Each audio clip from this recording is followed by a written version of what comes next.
Now at 10, outrage over President Trump's ICE raids and sweeping travel ban now spreading to the tri-state. Dozens of protesters have been taken into custody at Trump Tower and Foley Square.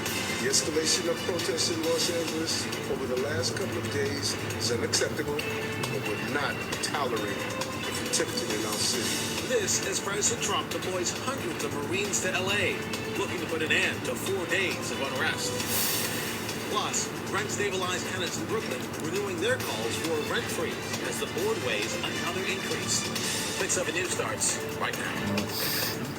Live from PIX Plaza on 42nd Street. It's the PIX 11 News at 10. And thanks so much for joining us at PIX 7 News at 10. I'm Corey Chambers. Shirley is off. Our top story tonight, tensions escalating nationwide after a fourth day of immigration protests in Los Angeles. Tonight, the president deploying 2,000 more federal troops to that area. In fact, here's a live look from Los Angeles where rows and rows of law enforcement are armed with riot gear, lined up in the streets, bracing for more potential clashes with protesters. News officials say 700 Marines should also be in that city within 24 hours. A lot to keep an eye on there. Meanwhile, demonstrations unfolding across the country with protests taking place in nearly 20 states. Here at home, police say 20 people were arrested after refusing to leave Trump Tower, and at least 4 were taken into custody at Foley Square.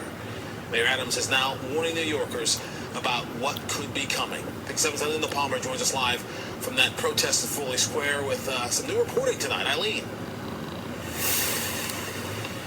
Well, yeah, you can see here we are on Broadway and Duane right here across the street. There's a small group of people remain outside of Federal Plaza here holding a sign that says reject fascism. All told today, about 24 people were arrested in these anti-ICE protests.